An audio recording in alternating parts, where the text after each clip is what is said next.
Thanks so much for joining us this afternoon. We'll be chatting today about what we call our serverless offering, which is AWS Lambda and API Gateway. Oh, and should introduce myself. I'm Tim Wagner. I'm the general manager of both of those services.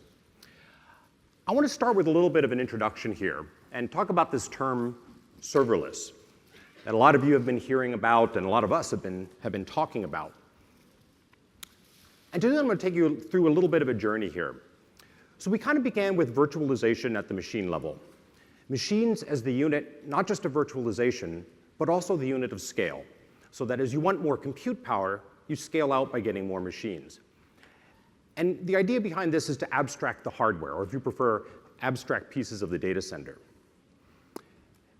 And then you kind of either move either inside or up the stack, depending on your kind of preferred metaphor here, to containers, to the Docker world. Now applications become the unit of scale. You want more compute power, more capabilities, you scale out to more copies of the application running on more of those containers. And here the unit of abstraction becomes the operating system.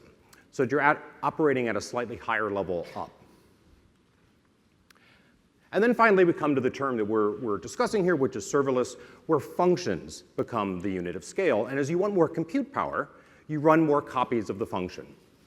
Right? Simply doing the thing inside the language that it is that you want to do to get your work done. And the abstraction level here is the language runtime itself. So that function is running in Python or Node or Java or some other language. And of course, as a portfolio, we have options in all of these here. EC2 at the VM level, ECS at the container level in the middle, and of course, Lambda at the serverless level. So you've got the opportunity to select from among a variety of options here. So how do you make that selection? How do you decide what part of the system you want to work at? Well, it depends on how much flexibility and customization you're looking for. VMs, EC2, are great when you want to be able to control the operating system. You need to make choices like, I'm going to run on Windows instead of Linux, or I need to set up a specific networking configuration because that's what my business or my workload demands. Containers give you a higher level of abstraction. They're a little easier to use. They're great when what you want to do is run a server, when you need to be able to own the thing that's actually going to take the input from the socket and ultimately do some processing on it. And it gives you control over the level of scaling and, of course, the choice of that server, that reception technology. Serverless is about running code when it's needed. And for many of us, much of the time, that's an appropriate level of abstraction because it makes things really easy. It's kind of the easiest time to market, the fewest choices to have to make, and of course, the least overhead and investment you have to make in controlling some of the underlying infrastructure choices. And we'll talk a little bit more, of course, about the details of this as we go along here. Now, the other thing I want to get through right up front is a second term that we've been hearing a lot about, which is microservices. And there are a lot of different ways to go about microservices. This is not a talk specifically about microservices, but I'd be remiss if I didn't at least mention the connection between them and Lambda and Amazon API Gateway, which are the easiest way to create microservices. In fact, what you could almost say is that it's hard not to have a microservice when you build things on top of Lambda and Gateway, because they create a level of abstraction. They also give, to kind of look back to sort of the Linuxism, if you will, they make it easy to do one thing and do it well. For example, if you're creating an event handler as a Lambda function, that handler is doing all and only the task of handling that specific kind of event. It's hard for it to be monolithic. It's hard for it to be difficult to deploy. And it's hard for it to become sort of spaghettied with 50 other things because it's just got one job to do. Okay, with that, what we're going to cover here today is, first of all, a little bit of an introduction to both of these services. So for those of you who haven't been using them yet, I'm going to kind of step back, talk a little bit about what they are, why they exist, kind of how they relate to some of the other pieces that we've got. I'll step you through a few different key use cases. So how you can, if you will, take the serverless design patterns and then put them in practice to actually create business solutions. I want to catch everybody up from kind of the last time we chatted if you were at reInvent and remind you of the things that these teams have kind of delivered since then. And we'll also use that section to talk about some best practices. So how can you take things like versioning and scheduling in VPC and get more out of those features that are already in the product today? All the AV kind of God's willing, we will step through some demos when we get to that next part, and then we'll try to save a little bit of time at the end for Q&A. Okay, so the serverless computing, which we started off talking about, is all about being able to run code exactly when you need it. And that has some really wonderful properties, including only having to pay for it when you actually need it. And the way we think of that, and the way we kind of talked about it a lot, is through this idea of triggers or events, this kind of reactive computing design, where you either hook that function up to something that is, for example, a resource that's changing, like an S3 bucket that's receiving objects, or you run it as the back end of something, the back end of an IoT device that's operating in the cloud, or a mobile app that's operating in the cloud. All of these can trigger functions, and then the functions themselves can be anything you want. And in fact, one of the misperceptions here, I think, sometimes is that the functions have to be simple. In fact, the functions can be arbitrarily complicated.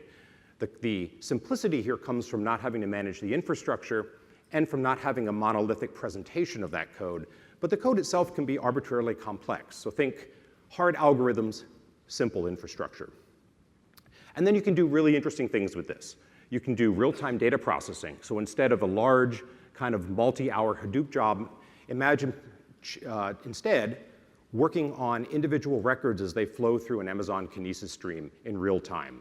So you can change what might have been a very kind of lengthy or complicated process into something that's operating in real time, generating essentially instantaneous analytic results. You can build nicely scalable backends, and we'll take a look at some of those design patterns. You can also choreograph systems. And this is one of the things that people often get started with on Lambda. They take a bunch of disparate systems, maybe they use an alarm or some other kind of notification process, and then they use that as a way to wire things up. Great way to kind of get started using serverless for some of the things that might otherwise be challenging to stand up infrastructure for, and then kind of broaden out workloads from there into some of the more data-centric ideas. Now, why would you do this in the first place? Well, probably the most obvious piece is that serverless means there are no servers to manage. So that might mean faster time to market, lower IT costs, just in general an easier way for you to get from the thing that you wanted to do, which was run some business logic, to the actual end solution. Maybe a little more subtle is this idea of continuous scaling. This idea that when you essentially do this inversion of control, and you let a system like Lambda be the one to call your code when you need it, you stop having to worry about the impedance matching. Questions like, do I have enough servers? Do I have enough containers? Have I planned my capacity appropriately for the next 6 months? Are questions you don't have to ask and don't have to answer any longer. And because this is happening at the level of individual requests, you also can't get it wrong. So one of the things you can't do is you can't pay for idle time on cold servers because you didn't get those cold servers in the first place. So it's got kind of a nice economic consequence to match up to the simplicity consequence. So speaking of that accounting part of the equation, let's just take a minute and look at the kind of the pricing structure here, because that's actually one of the really interesting and innovative things about Lambda. You buy compute time in these incredibly small granules, what I think one media guy called individual grains of sand. So 100 milliseconds at a time for 21 microcents for a 128 meg unit, and a request charge of 20 microcents for an individual call. So these really tiny little fragments of compute for really tiny little amounts of money. And then there are no minimums, no fees, no per device contracts or anything else. And the thing that we did that I'm really excited about, that makes it really easy to develop on Lambda, is the generous free tier, so that you can call every month, every account, forever, into Lambda 1 million times for free. Makes it really easy to develop code, and in some cases, even to run entire production systems. So how do you actually do it? I'll talk a little bit about the mechanics here. So I call this first part here the BYOC, or bring your own code. You know, if you're kind of familiar with some of the older PaaS systems, some of them had this sort of curated lock-in problem, right, where you had to use only pure libraries, or only the libraries that the vendor was willing to make available. And we let you run anything. Our security model is if you bring it, you can run it. So you generated a library out of assembly code, that's just fine. You want to bring an executable and invoke it, that's just fine. And in fact, if you kind of think about that for a second, you realize that also means you can bring your own language runtime. So while we give you a few different languages that make it easy to use, for example, Python, Java, or Node, you're also welcome, and people have brought Haskell and Go and C# and lots of others. And once you're there, as I said, you can invoke that code either synchronously or asynchronously. You can hook it up to other parts of the AWS portfolio like S3 and Dynamo. You can wire it up to third parties. We have blueprints for things like Splunk and Algorithmia, Slack channels, and other kinds of things that you can then very quickly create serverless solutions for. Instead of picking instances, instead of picking a particular machine type to decide how much power you want, we give you this one simple knob. And you can turn that, and we kind of, it's sort of a power setting, although we demarcate it as memory for sort of simplicity, down to 128 meg or up to 1.5 gig. And what I always tell people is, we phrase this as memory, but think of it as a power setting, because what you're really doing, and those of you familiar with C groups will instantly realize why, is essentially dialing the percentage of the machine that you get. So CPU, memory, essentially disk I/O bandwidth network, all kind of dialing at the same time.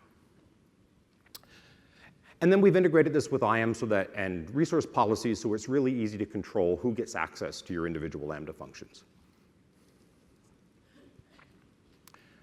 Now, creating these functions is very simple. You can choose to use the command line, CLI integration. We have integration with Visual Studio and Eclipse if you prefer IDEs. The programming model itself, as I mentioned, essentially Lambda is the web server. But apart from that, you're welcome to use these underlying operating system abstractions. So you can create processes, create threads, write things to disk, all the kind of the normal pieces of programming, and allows libraries to function very normally. And we call the model here stateless. And of course, that's in some ways a little bit of a misnomer, because of course you're going to have state, session state, backend state, your data tier. What that really means is a separation of concerns. So instead of entangling that state with your computation, we ask you to place that state in something else, like S3 if it's objects, Dynamo if you need read after write consistent data, NoSQL style database, or a conventional SQL database, especially if you're using VPC. It also means there's no affinity to the hardware. That's one of the things that allows us to scale on your behalf, be fault tolerant on your behalf, and maintain down to the level of the operating system and the language runtime security patches and other kinds of heavy lifting on your behalf. And then finally, we build in things like logging and monitoring, although you're also welcome to extend both of those with application level metrics and log entries as well. So usually around about this time, I always get this question, we're kind of doing this more one-on-one, where somebody will say, but what is Lambda? I mean, is it just Docker under the covers? So let's actually chat about that. What is actually going on here? So unsurprisingly, this is a system that uses Linux containers. When we run your code, we run it, of course, on a virtual machine abstraction, which is also running a container in which we're running a language runtime that actually hosts your code, the function that you gave us. Now, it's not Docker because Docker is a slightly different abstraction for a slightly different purpose, but it shares all of the fundamental OS or kernel level pieces that Docker's using, things like process and network isolation, C groups, set comp to limit sort of surface area, and so forth. So that's kind of what's going on at the level of actually running individual chunks of code. I used to jokingly say that it was the higher level part is the world's largest bin packing algorithm. Now I'm not so sure it's a joke any longer. So what the rest of Lambda is doing is kind of taking that request stream that comes in and finding, in about a millisecond or so, a good place to go land it, a place that is respectful of security policies, packing policies, the resources you've asked for, and so forth. Now that has to land on something, so we're also internally basically providing ourselves with essentially a language runtime as a service, something that's vending out places to go land that work. And then on the API gateway side, it's essentially what you might call a Swagger interpreter, so something that is taking a description of an API and coupling that so that we can build API interfaces around this. So let's chat a little bit about Gateway. Now you kind of know what Lambda is. So Gateway is a mechanism for hosting APIs, RESTful endpoints that can be coming in from mobile app calls, of course, web apps, other services. And then it's distributing those to some kind of backend endpoint, often an AWS Lambda function, but not necessarily. Could also be an endpoint you built yourself on EC2 or any other publicly accessible endpoint. Can also be any other AWS service. So you can use this to front other AWS services as well, if you want to place a sort of your own custom RESTful endpoint around them. And then we throw in some logging and metering and caching and DDoS protection on the front end as well. Going to give you a complete package of that. So you can use this to create a unified mechanism for APIs. We list it as part of serverless, of course, because it is sort of the interface to Lambda's implementation. It gives you that way to abstract and separate and encapsulate functionality. DDoS protection, throttling, monitoring, logging, those things make it easy to not have to go recreate the wheel and do that undifferentiated heavy lifting on your own.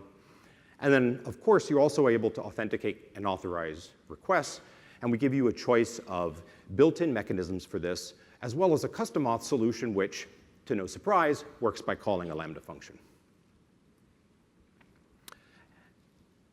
And both of these services are available in 5 regions worldwide, including the new Frankfurt, Germany region that we just launched about a month ago.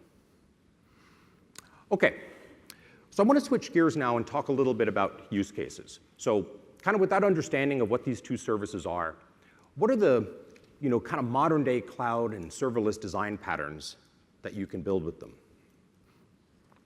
So I think of them as kind of 3 different buckets, the things that we see customers doing a lot with these services. And they tend to fall into either a data processing category, think like real-time streaming analytics or real-time object workflows, scalable backends like mobile and web app and IoT solutions, or kind of third-party serverless app ecosystems. So let's take a look at kind of an example of each here. So the data processing one typically looks like hooking Lambda up to one of these fat data pipes in AWS. S3, Kinesis, Dynamo, SQS, something where a lot of data is streaming through. And then you can use that to do things like lightweight workflow kickoff. You can hook up a Lambda function to thumbnail images, to index documents, basically anything that you can think of to go process those resources. And it makes it really easy to style something which is reactive in the sense of allowing you to change, audit, transform, or notify. So why functions? And here's a great part in the story to kind of talk a little bit about why this works so well. I mean, of course, you can call into these other services from anything, including functions. That doesn't really differentiate this from kind of conventional applications. What does is the fact that these resources, things like Dynamo, can call functions through events in a really nice reactive fashion. So you put some data into Dynamo, Dynamo can go call a Lambda function to let you operate on that data. So maybe you're ingesting zip codes, for example, and you want to canonicalize those zip codes, make sure that they're valid, send yourself a text if you get any bogus ones. A really nice way to kind of build that system. And you can even do a feedback loop, because of course you can be operating on the same data that's coming in. The nice thing about this is it lets you take a resource like an S3 bucket or a Dynamo table and turn it into an intelligent resource that has behavior. Not just the stock behavior it came with from AWS, but custom behavior. Maybe it's an S3 bucket, for example, that just automatically compresses all of its content. And if you swing by the dev lounge later on, I'll actually be doing a demo of that. Of course, you don't have to present that object as itself. You can also stick an API on front of it, and you can make it look like or feel like anything else you want. So kind of the ecosystem of functions and APIs working together.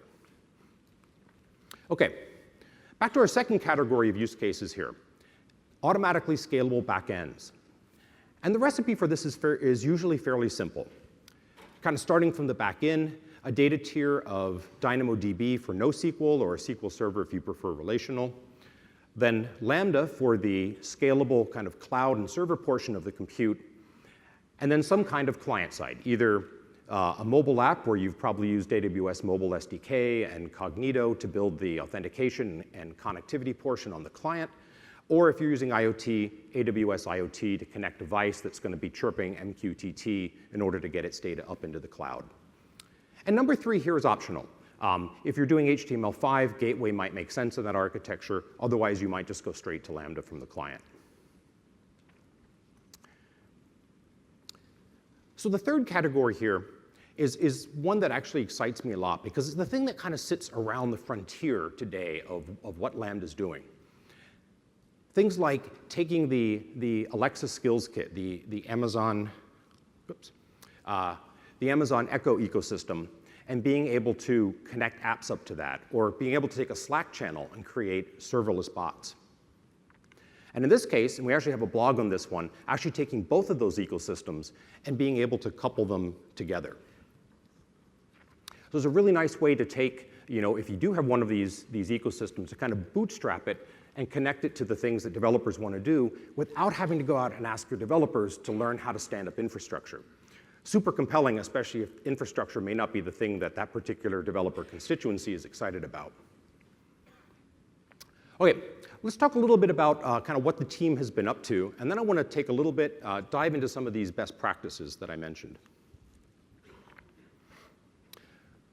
So if you've kind of been watching along, you know that at reInvent we launched support for Python, which was our 3rd language, scheduled functions, we extended running times, and we added versioning, which allows you to create immutable snapshots of your function, as well as be able to do things like rollback. And we've been busy since then. We've extended the storage limits significantly, especially with versioning. We found people were bringing a lot of code onto the platform, and we wanted to keep that free, so we greatly increased the amount of storage that you can bring on. As we mentioned at reInvent, we launched custom VPCs. And we'll talk a little bit more about that on the upcoming slides here. Just this week, we increased the granularity of schedules. I know a lot of people have asked, can we go from 5 minutes down to 1? And so we're happy to have Lambda scheduled jobs and CloudWatch event schedules that can now be operating at a minute level of granularity. As I mentioned on the regions, we launched in Frankfurt. A lot of interest in having a second European region, especially for data sovereignty issues. A couple of weeks ago, we did what was probably the most overdue one, which was upgrading our node version. So in addition to the node 10, we now have 4.3.2 as well. And we'll chat a little bit in the demo session here about some of the differences there in the programming models. On the gateway side, we did one-click course setup in the console and added stage variables. I already mentioned custom Lambda authorizers, which is a nice way to do identity or authorization protocol-specific evaluation as requests are coming into Gateway. Swagger import and export, which we'll take a look at here.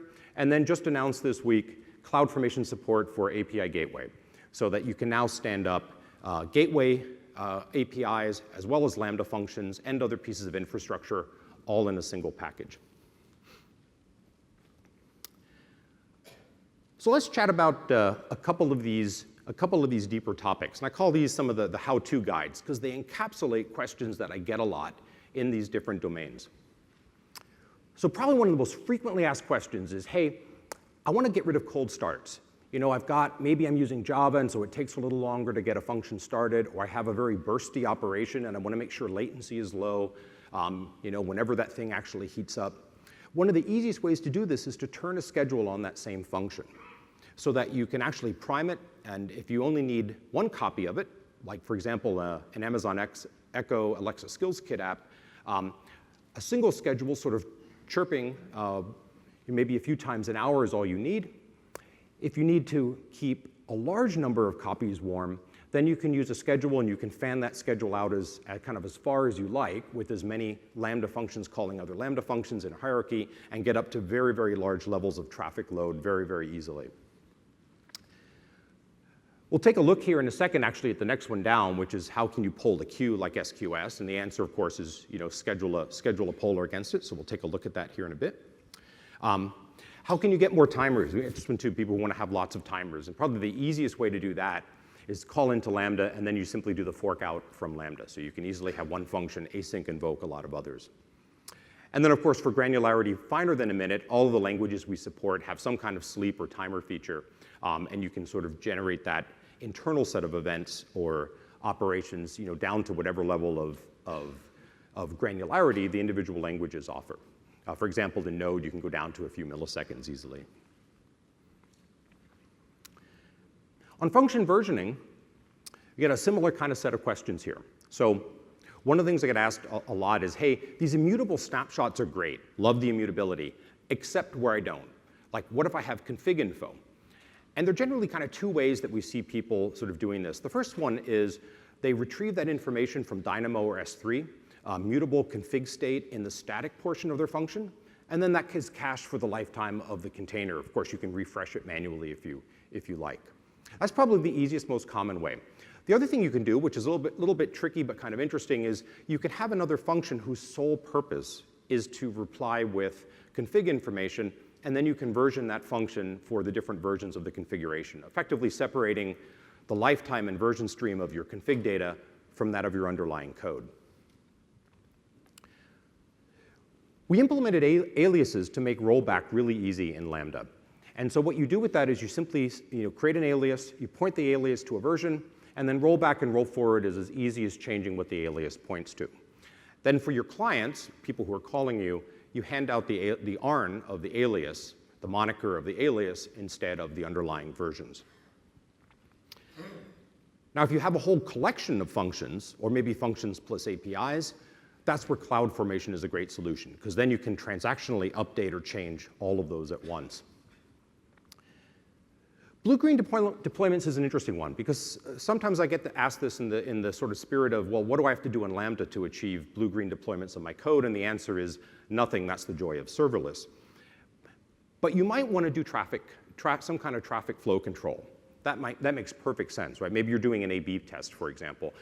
And typically for that, what people do is they insert a traffic cop, another function on the front of your Lambda functions, which decides whether to call A or call B.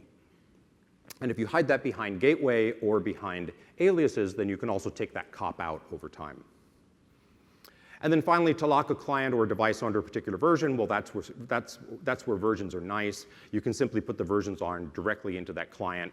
Gives you access to multiple versions, multiple clients at the same time. OK, let's switch gears to VPC, since this is one of our relatively new features and has some kind of interesting qualities, because it's a little lower level than most Lambda features. First of all, I want to clear one thing up, which is sometimes I hear people say, well, do I have to turn on VPC to get security? And the answer is absolutely not. Your functions always run in a VPC. It's just that sometimes they run in our VPC, and sometimes they run in your VPC. But they're always secured. They're always in a VPC. Now, if you want to access a particular resource, maybe you've got your relational database, you're using MySQL or Aurora, Elasticache is holding some of your session state, you've got private EC2 endpoints, then turning on private VPC access for your Lambda function makes sense. And that also allows you to access all of the standard VPC infrastructure, so peering, VPN endpoints, private S3 endpoints, and the like. Now, probably the thing that goes wrong most often is that when you turn this on, even though it's there in the docs, people forget that you're going to lose access to the public internet. So if you want that, and some people do, some people don't, make sure that you turn on Manage NAT or have a NAT instance in the VPC. Simply having auto-assigned public IP or gateway alone is not going to sort of allow your Lambda function to keep calling things like Dynamo and S3. Now, a couple of best practices around VPC. Again, it's optional. Don't turn it on unless you need it. It does have a latency impact because there's a bunch of stuff that we have to go do to set up your function over and beyond what would normally take place just to get a language runtime up and going. Second, the ENIs that you use count against your quota. So if you're using a whole bunch of ENIs for something else, you can make it such that Lambda will run out of them when it attempts to get more. So roughly speaking, ensure you have enough for concurrent levels. We do as much consolidation as we can. That's obviously subject to some of our own packing algorithms as well as EC2 limitations. But all up, if you account for your max concurrency, you will definitely be safe. And then, of course, please don't delete or rename these ENIs because that's how we're managing them. Make sure your subnets have enough IPs for all of them. And then this is your choice, but the suggestion is have at least one subnet in each AZ. We'll obey if you don't. But it will also mean that if that AZ ever goes down, we can't move your function and run it in the other one. And so it defeats some of the natural fault tolerance Lambda would otherwise be giving you. OK. If we can cut over in the back to the demo here. Awesome. Good. All right. So let's start with CloudFormation. So new feature this week, CloudFormation supporting API Gateway. So now you have the whole serverless package. Lambda, new features of Lambda, like as a reInvent, like versioning, which are in there as well, and your APIs. So what you're seeing here is a CloudFormation template. I'm going to scroll down. You can see some Lambda code here on the screen. We'll take a look at that again later. And I'm going to go find, here we are. All right, new part here, defining REST APIs. So I'm going to go ahead and copy this. We're going to cut over to CloudFormation. And I'm going to do this on the console because it's the easier thing to demo here. But of course, this works just as well in the command line. So I'm going to go ahead and paste in that template. You won't be able to read it from here, of course, but it's the one that we just looked at. Oops. I'm going to go ahead and refresh. So you can see this in the designer here as well. This is actually going to create an API gateway and a couple of Lambda functions and a Dynamo table. And then it's going to do something cool. Not only is it going to wire them up, it's actually going to run a custom Lambda function to pre-populate a little bit of data. And so what you're seeing here is one Lambda function to do that pre-population, and then another one, which is the actual quote-unquote serverless backend that's going to offer up an inventory or catalog check system. And then it's going to wrap, this is the Dynamo table here, and then it's going to wrap an API gateway endpoint around that as well. We're not going to stop to build a full-on web app or mobile app for this, but I'm going to go ahead and let this thing get started. And then what we'll do is we'll take a quick look at some of the things it created. So I'm going to finish stepping through this.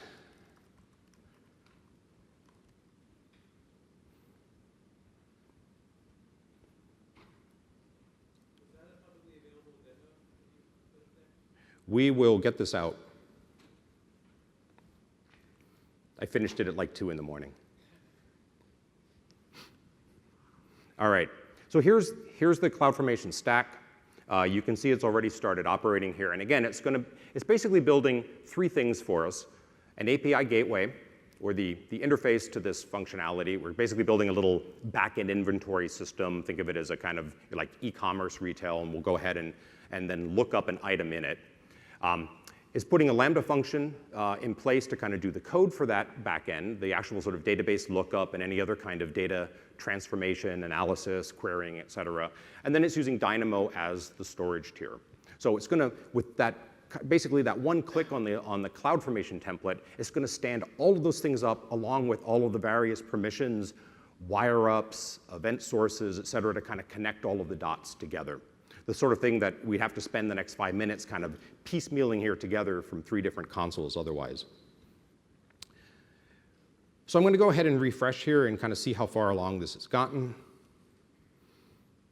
You see we've gotten a little further here. We're up to building up some of the IAM roles. And so the nice thing, of course, about CloudFormation, for those of you who aren't already users of it, is that it provides this nice transactional wrapper around things. You see it creating all of these resources here. And while we're not going to wait for it to reverse its way back out, if something goes wrong, it will clean them up. And if I go delete it again, it will also go clean them up. And so this is really nice because I get to deal now with whole collections of microservices, APIs, implementations, and their associated resources and backends as a unit, rather than having to manually make sure that I have gotten all of them kind of staged and synced all at the same time.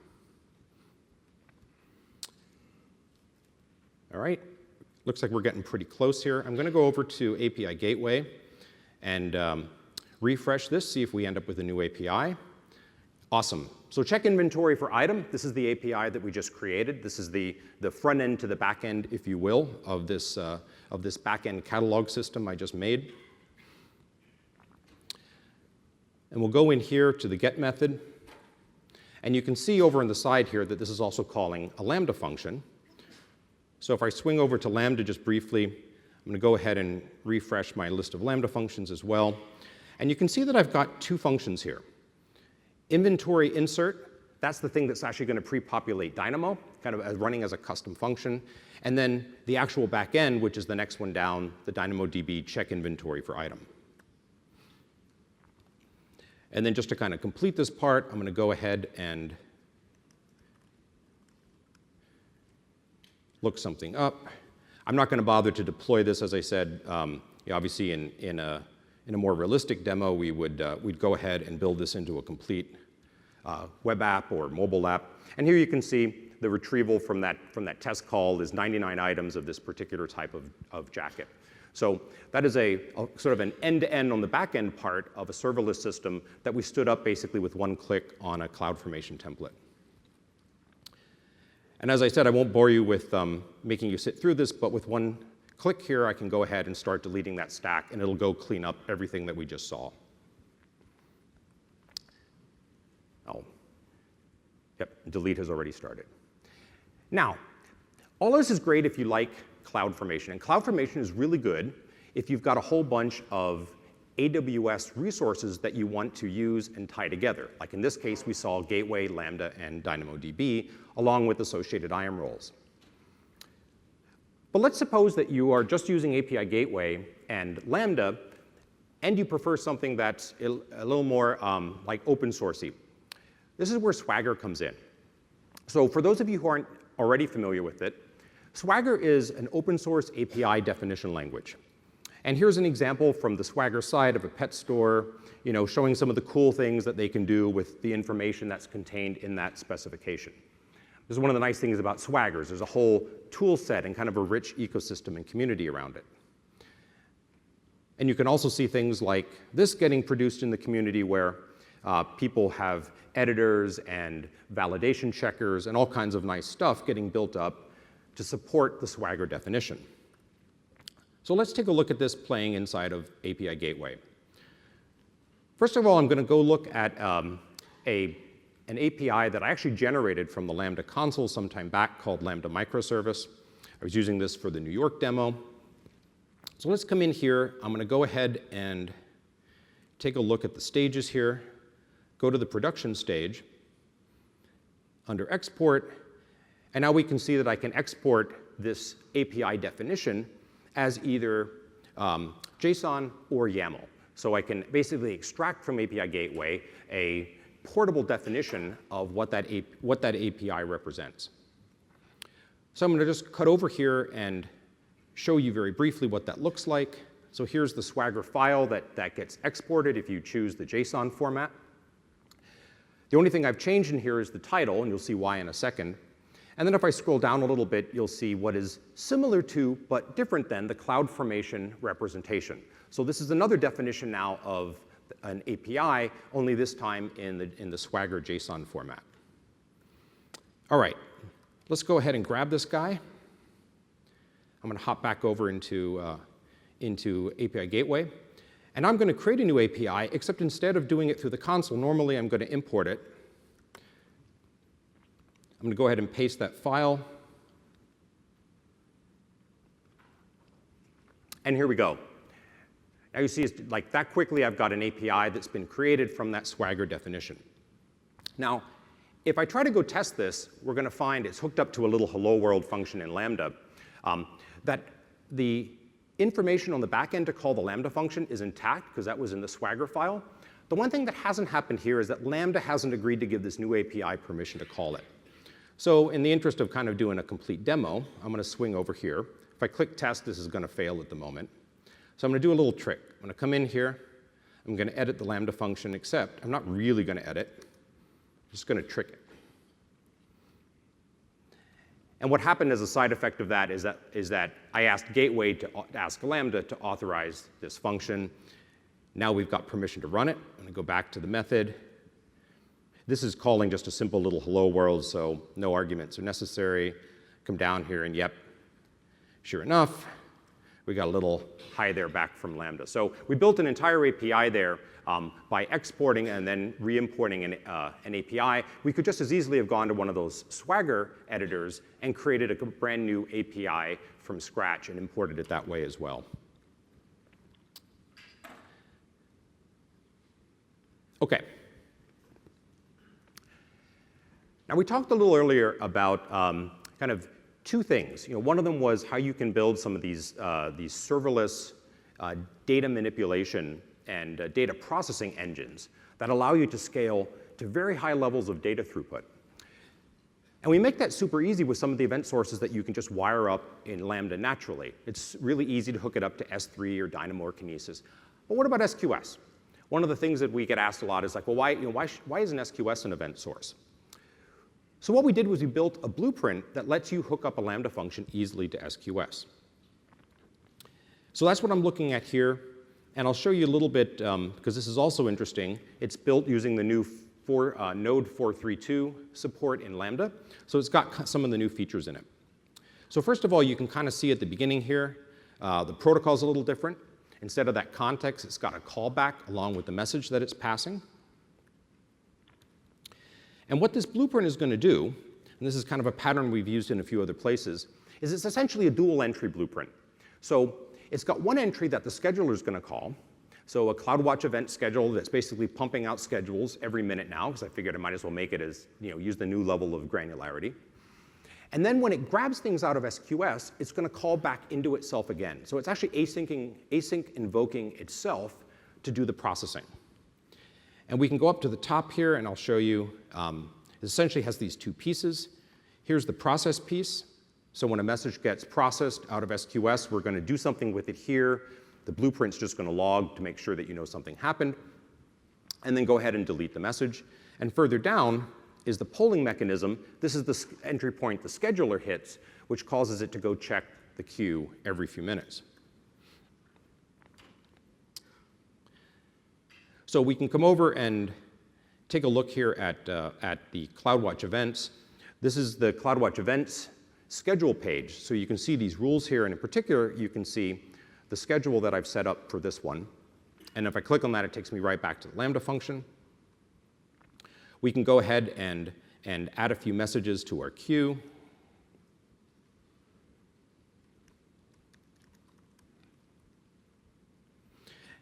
And now, those messages will go into the queue.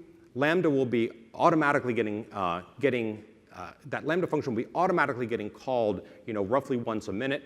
There's a little bit of jitter built into it. And then it will go and extract the information from the queue. Now, the only representation we've got of that at the moment is log system. I'm going to sort of hop over here to one that I captured earlier so you can see what that looks like. Here's an example of the first part of that blueprint working, where it grabs a message. So you can see there's a message that's been received there. And then a little further down, you can see the payload of the queue coming in. And then, as I mentioned before, suppose that you want to actually do kind of a faster read. Maybe you've got a queue with a whole lot of things in it. Well, that's easy. You can take the schedule and you can run multiple copies of the same Lambda function so that all of them are polling in parallel. And then if you want to be able to control that, maybe you want to be able to turn it up or down depending on the depth of the queue, you can create another scheduled Lambda function which looks at the depth of the queue and makes a decision about that level of parallelism, maybe updates a Dynamo table or a number in S3 to allow you to control that. So really easy mechanisms for being able to control the amount of and kind of the throughput with which you grab things out of that queue. Okay. One last demo here.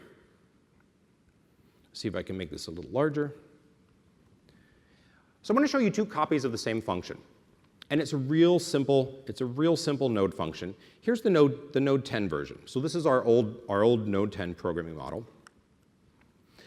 And what this is going to do is just simply set a timer. It's going to set a timer for a second, and then when the timer goes off, it's going to say, timer actually ran inside the log. So let's go ahead and run this. I'll click the test button, and we got a copy of the log here.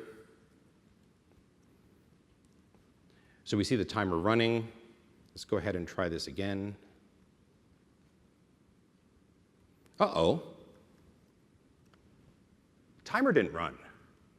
Well, crap. What happened here? So this is what was challenging about the previous programming model for Node. Lambda did not wait for the queue to automatically drain. And so you could, if you weren't careful to use async properly to kind of tie things up at the end, you could get exactly this kind of erratic results. Sometimes that works, and sometimes it didn't. So let's cross our fingers here and make sure that in the new version it does what it's supposed to do. So variant of the code, this is the new node 432. It looks very similar.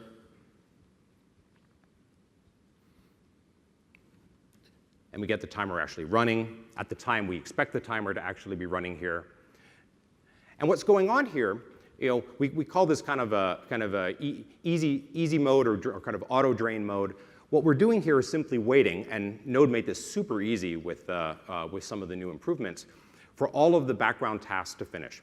And you're still able to defeat this if you want backward compatibility with the previous mechanism. You can force an entry-exit, background work notwithstanding in the queue.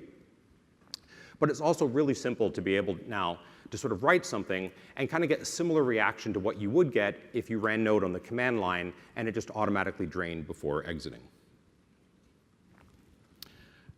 OK, if we can cut back to the slides here, we'll just wrap up the other part of the presentation. So we began by talking a little bit about serverless and some of the serverless benefits. And I want to kind of recapitulate that as we kind of wrap up here into what I call the serverless manifesto. Like why is it that we think this is so important? Why is this becoming such an exciting idea that people are talking about as kind of the new way to write and think about applications? And the answers are kind of all contained on here. It's the idea that functions, rather than apps or machines or data centers, become the unit of deployment and scaling. A much simpler and faster way to think about application design. Machines, VMs, even containers aren't visible in the programming model any longer. Permanent storage is subject to separation of concerns. We put it elsewhere, which allows you to both choose the thing you want and also keeps your compute free of being entangled with details of the data tier. It's always been a great idea. It's always been a best practice. This just helps enforce it. In a similar way to the duration, actually enforcing the fact that you don't have a long-lived or entangled piece of code. Scaling happens per request, which means that by construction, by design, you don't under or over provision the capacity, because you just can't. It's built in such a way that that doesn't happen. That means that you don't have to pay for idle. It also means that it's implicitly fault tolerant. You don't need a PhD in distributed systems to figure out how to build a highly available, highly fault tolerant solution, because the infrastructure already got that right for you. At the same time, you can bring your own code and you get metrics and logging, so the boring parts and the annoying parts don't get in your way. So how do you get started on your own personal serverless revolution? Well, if you're a product manager or a business analyst, a great place to start is the website. We've got a bunch of scenarios, customer stories that build on the design patterns we talked about here and show you how real customers are making interesting and compelling business solutions out of them. Most of you are probably developers, and I suggest going and trying some of the same demos that you saw up here. The free tier is so large, you can sit at that Lambda console clicking test all day long and never pay for it. So go ahead and create a function and run it. I said the first million invokes are free. You can really easily add event sources like S3, and if you come by the developer lounge later on, we'll show some demos of that, or HTTP endpoints. And then building a scalable backend is a great next step. If you've got an Amazon Echo, you can easily connect yourself to the Alexa Skills Kit using Lambda to extend that application ecosystem, build voice-enabled apps, or use the AWS IoT to hook up devices. Really easy way to get cloud computing hooked up to some of these emerging ecosystem frontiers.